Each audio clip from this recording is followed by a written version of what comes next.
thank you for joining us for another day at the Cannes Film Festival. Yesterday, a latent bombshell, Penélope Cruz, walked the red carpet beside Woody Allen, who had come to present his new movie, Vicky Cristina Barcelona, not included in the competition, and also starring Javier Bardem.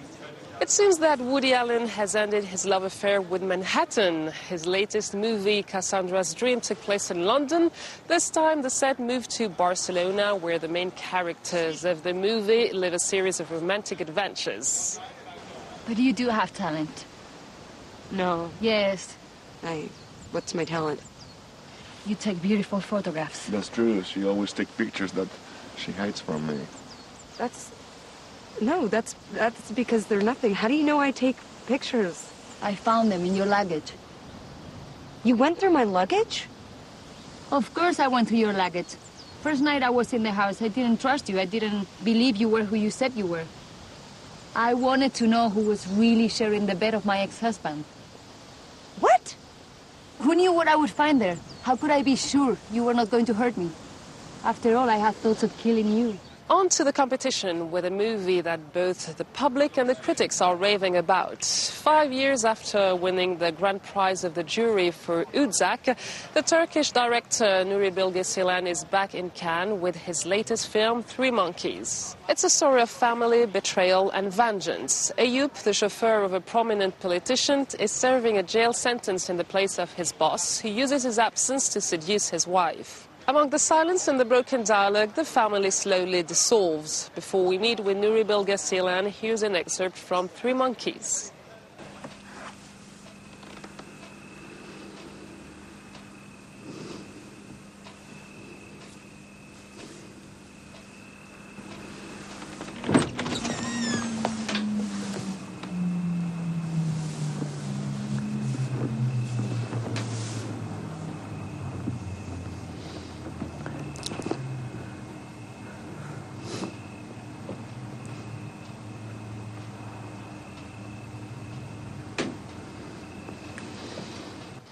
Nuri Bilge Ceylan, hello. Thank you very much for joining us on France 24.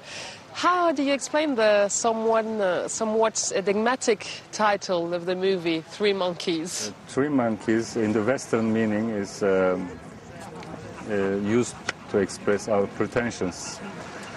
So it has a negative connotation, but actually, in Japan, in the originally, it expresses positive meaning, but I use the Western one, like it is used in Turkey as well. It's a tale. Three Monkeys is a tale. It is thought to come from Confucius, actually.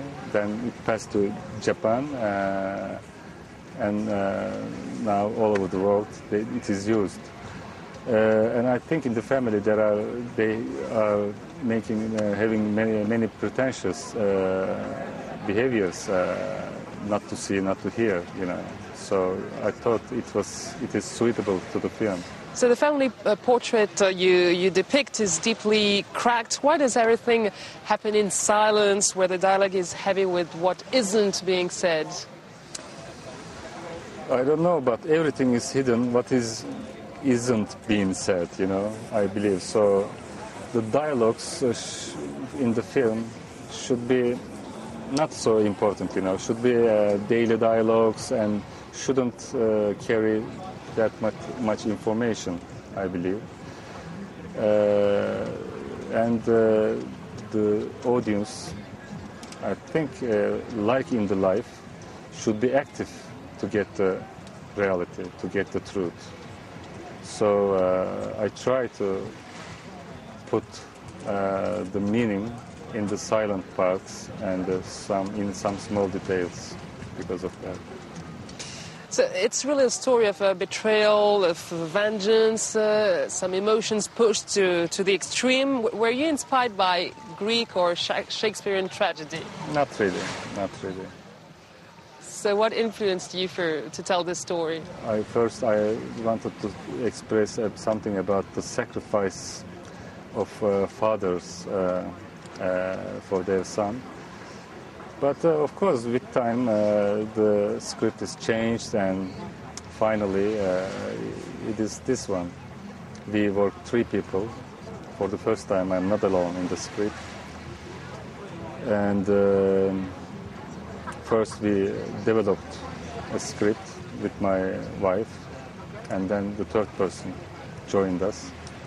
Because this script was a bit more difficult, more complicated than my other films. Why was it more complicated? What happens in it's everything was interconnected, so we should be very careful about. What's the position of the son? At the beginning, he had no responsibility at all, He was just a child, but he became a man at the end. But when the father is away,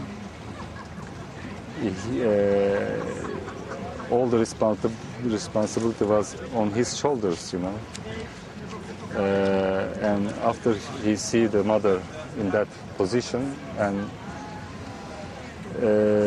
his life is not easy anymore. What's the moral of the story? I don't know. You should find out it yourself. The audience, What would your first thought be if you were to receive the Golden Palm? What would be your reaction, your first thoughts? Surprise. I would be really surprised. Thank you very much for having joined us today. Thanks a lot. What happened yesterday in Cannes after the screenings? Here's the answer with James André. Her career has been going on for 60 years. She has played in over 100 films. Jeanne Moreau is celebrating 6 decades of French cinema tonight. She's the star of French cinema. She's the actress. There is Marlene Dietrich, Greta Garbo, and there is Jeanne Moreau.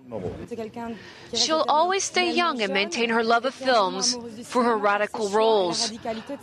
Most of her movies were scandalous, but that's why we'll always remember them. Inside, the birthday party is superb. Delicate foods and champagne are offered to all the very glamorous guests. On the podium, VIPs speak one after the other. You've always approached acting with grace. I think you're a model for all of us.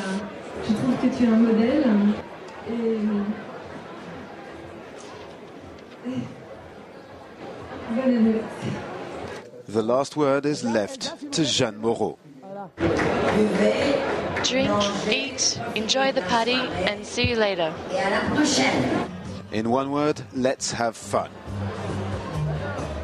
For the celebrities, no time to lose. There are many more parties to attend before dawn. It's nice to see friends and meet new people. It's all about communication, really. For Stars in Cannes, it's definitely all work and no play.